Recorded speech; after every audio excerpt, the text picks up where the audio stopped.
Bismillahirrahmanirrahim. Assalamualaikum warahmatullahi wabarakatuh. Perkenalkan, nama saya Laudendra, NIM 1913 10929. Di sini saya akan memaparkan materi tentang perencanaan wilayah guna untuk menyelesaikan tugas dari mata kuliah perencanaan wilayah. Langsung saja kita ke pembahasannya.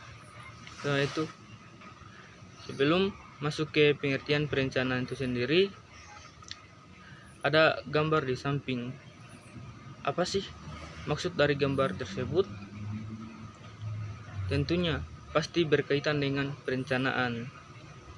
Di gambar tersebut ada 3 orang. Yang pertama laki-laki, kedua laki-laki juga, dan terakhir yaitu perempuan. Maksud dari gambar di samping yaitu ketiga orang tersebut masing-masing memiliki perencanaan ke depannya, dan yang membedakannya itu adalah proses dari masing-masing. Laki-laki yang berdiri paling depan ini ia telah menjalankan perencanaan lebih awal dan selalu konsisten terhadap perencanaannya. Sedangkan laki-laki yang berdiri kedua ialah ia menjalankan perencanaannya akan tetapi setengah-setengah, sehingga ia tidak konsisten terhadap apa yang ia telah rencanakan di awal.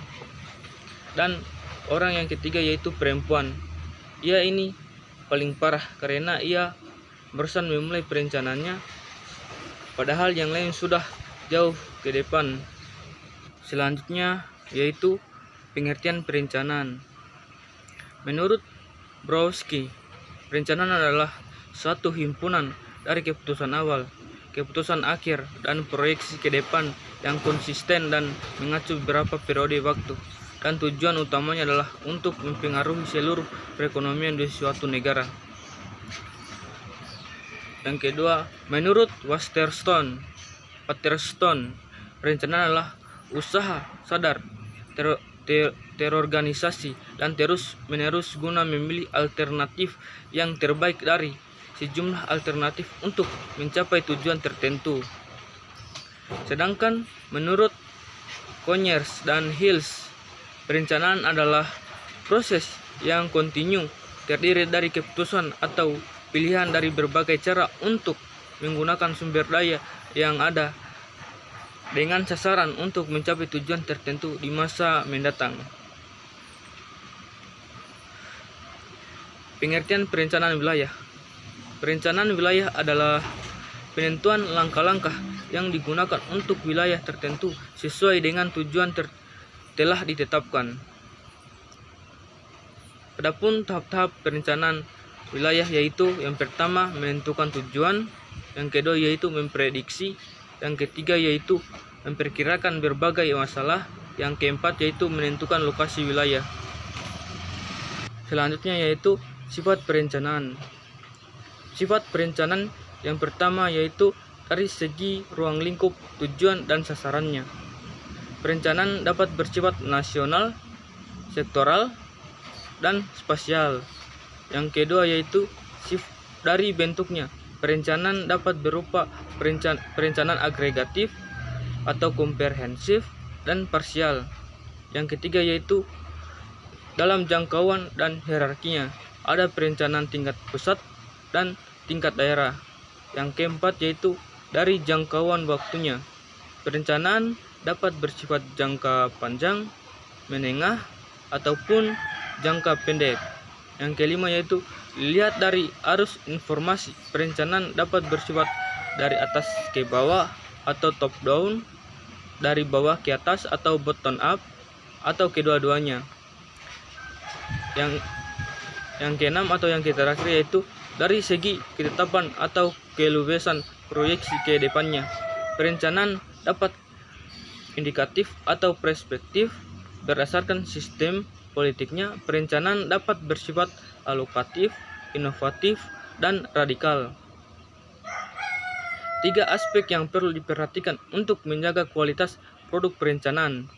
Yang pertama yaitu tuntutan untuk semakin melibatkan partisipasi masyarakat dalam proses pengambilan keputusan dan adanya keterbukaan dalam proses pengelolaan pembangunan. Yang kedua yaitu perencanaan tahunan dan perencanaan jangka menengah perlu terintegrasi dalam perencanaan jangka panjang. Pentingnya perspektif jangka panjang juga ditekankan dengan perlu menampung kecenderungan global jangka panjang dalam perencanaan jangka menengah. Pentingnya kecenderungan jangka panjang di dunia, khususnya perkembangan ekonomi dan teknologi, perlu dikaji implikasi terhadap pencapaian sasaran pembangunan jangka menengah. Yang ketiga yaitu perlu memperhatikan kualitas data dan informasi yang akurat dan terkini sebagai basis pengambilan keputusan dan penyusunan dokumen perencanaan. 3 aspek fungsi perencanaan. Yang pertama yaitu sebagai penuntun arah, yang kedua itu meminimalisir ketidakpastian, yang ketiga yaitu meminimalisir efisiensi sumber daya dan penentuan standar dalam pengawasan kualitas.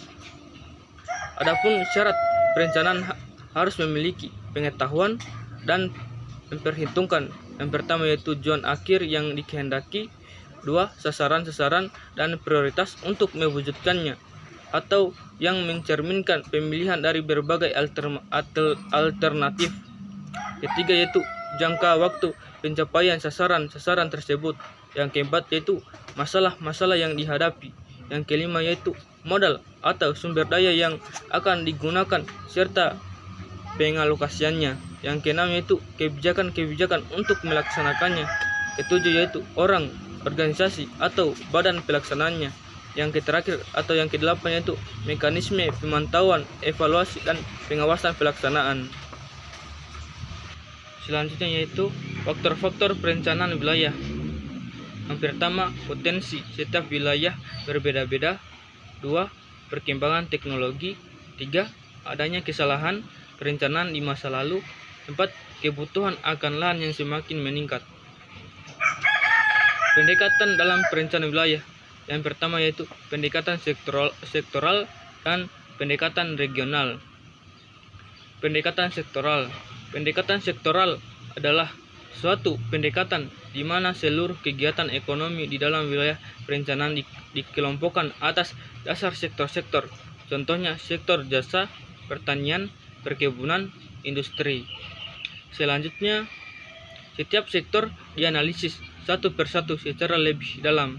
Setiap sektor dilihat potensi dan peluangnya, kemudian menetapkan apa yang dapat ditingkatkan dan di mana lokasi kegiatan peningkatan tersebut. Contoh, untuk analisis sektor pertanian dapat dibagi menjadi subsektor seperti tanaman pangan, palawijaya, buah-buahan, dan perkebunan besar. Setiap subsektor memiliki komoditas masing-masing. Untuk masing-masing subsektor dapat diperinci lagi atas komoditas yang domain. Misalnya untuk subsektor bahan makanan dapat diperinci atas komoditas beras, kacang-kacangan, dan sayur-sayuran. Kedua yaitu pendekatan regional.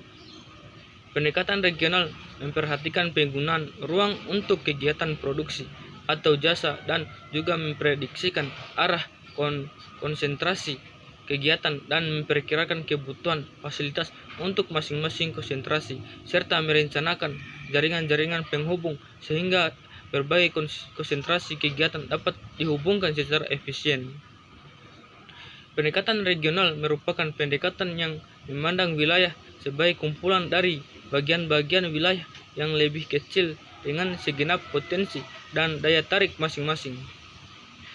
Pendekatan regional seharusnya dapat menjawab berbagai pertanyaan yang belum terjawab jika hanya menggunakan pendekatan sektoral seperti lokasi dan berbagai kegiatan ekonomi yang akan mengalami perkembangan.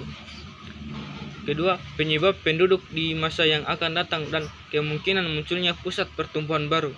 Ketiga, yaitu adanya perubahan pada struktur ruang wilayah dan prasarana yang perlu dibangun untuk mendukung perubahan struktur ruang tersebut.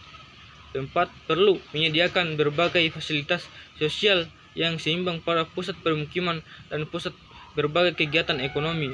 Keempat, perencanaan jaringan penghubung akan menghubungkan berbagai kegiatan atau pemukiman secara efektif dan efisien.